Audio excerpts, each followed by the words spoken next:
Yo, welcome Wargamers! It's Christmas Eve, it's here, it's finally here, and yeah, this is my final video before Christmas. And there's a couple of things I want to do with it. Well, first off, it's time to do the YouTube channel of the week, which I'll come to in just a moment. So I will do that.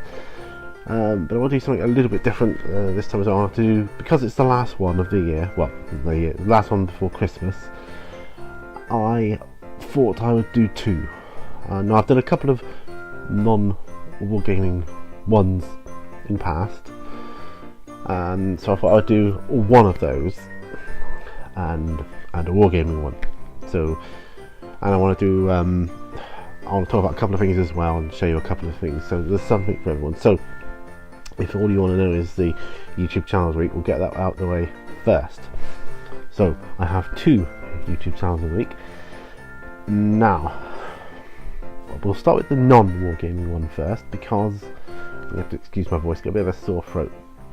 I've had a sore throat for a couple of days, and I'm hoping I'm not going to get anything illness-wise. Anyway, the non-wargaming one is a channel called Le Navet Bete, and they're actually a group of they're actually a travelling troupe of clowns that do performances. And if you're into that sort of thing, as if you're not, it's irrelevant, but if you are, and how I saw them, I first saw them last Christmas, when they did a performance of a Christmas Carol, which was fantastic, utterly fantastic.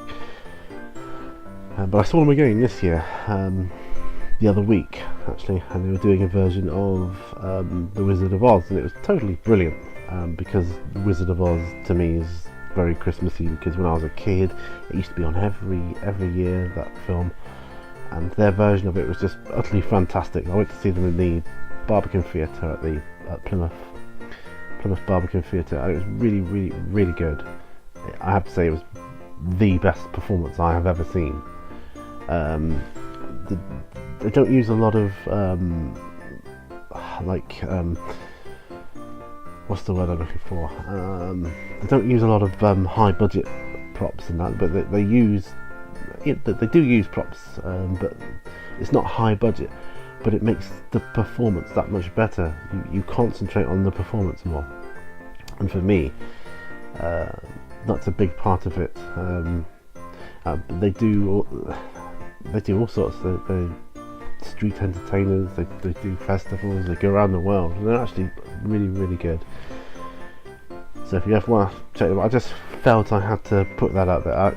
I was so impressed with them that I may be writing an article about them for Tribe magazine at some stage.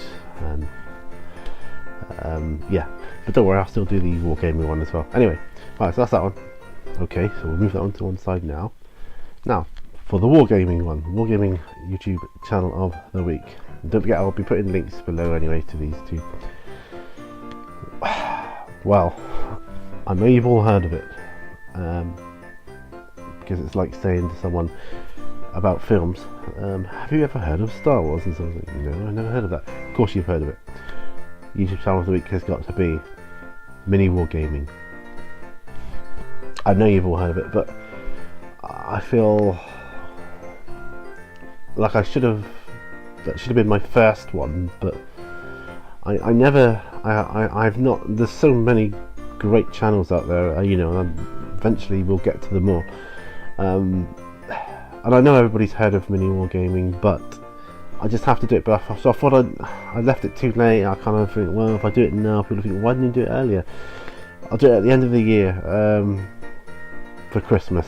So it's my Christmas YouTube channel recommendation of the week, Mini Wargaming, because they are the YouTube channel which were instrumental in my passion for the hobby.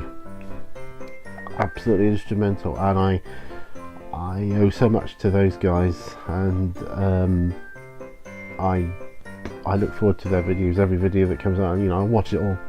So yeah. So there you go, Mini Wargaming YouTube channel of the week.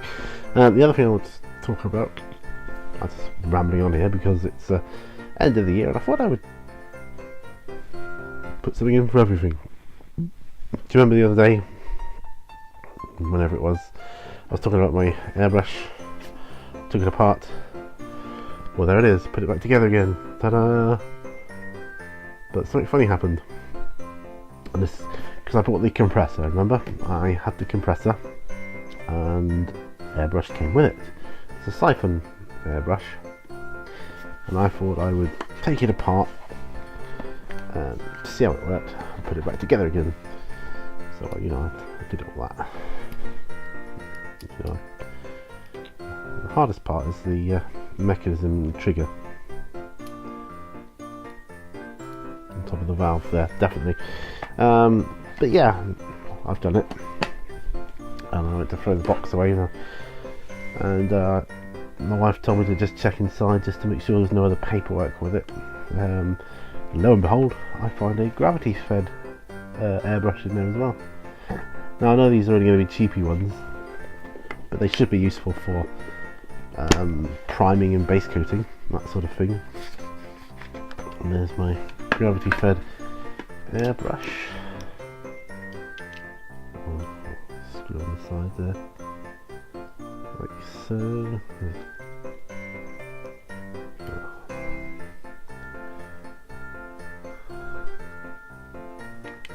I haven't actually done this yet. So yeah, I thought that was worth mentioning. If you ever get anything like that, always check your box before you throw it away, because you never know what you may find inside. Well, I'm finding it's difficult to do at the moment. I'm sure I'll work it out. But anyway, that'll go on there. The cap will come off. You paint in there, and away you go. There's nothing much to them actually, airbrushes, once I took it apart. Not a lot to them. Quite straightforward. So yeah, so 2 GP airbrushes that came with my compressor. That's good.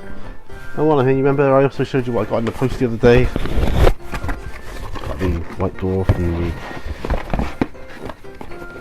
they sent me this Hobbit book, and I was talking about the, there we go, Honored Imperium, which is the model I've decided to do for my next tutorial on dry brushing stone effect. So that's what I'm doing.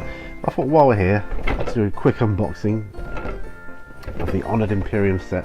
What you get, 18 quid. I'll show you what you get inside. So I'll just take the cellophane off here and show you. So far, I've been in this hobby since what, April this year. So far, this has been the easiest model to put together. So I've already got one I've done. Right, let's get that cellophane off. Right, open the box. As you can see, you've got some instructions on the side choke parts. It's very, very simple. 2 sprues. One there with the main statue on, and another one with the like the eagle, fallen eagle there, like the Aquila eagle, and with a piece of ruined terrain there. So yeah, it's a really easy model, and it's so straightforward. Anybody can do it, and that's it. That's what you get in the box. Like I say, instructions are around the side. Not that you can really go wrong. And yeah, there you go. 18 quid, and I'll show you how to paint that one up to look like stone, because it's an easy model to hold and brush to show you. And that's the way that's the way I do all my stone effect. It's the same way that I did it on my Realm of Battle board. And yeah, so anyway guys, have a really, really Merry Christmas. I hope you do. I know I'm going to. That's it. I'm going to be watching Christmas Carol tonight, because that's my tradition. I always watch a version of a Christmas Carol. Probably the Muppets, because that's my favourite one. Anyway, have a good one guys, and I'll see you after Christmas. Until the next time, happy wargaming and Merry Christmas.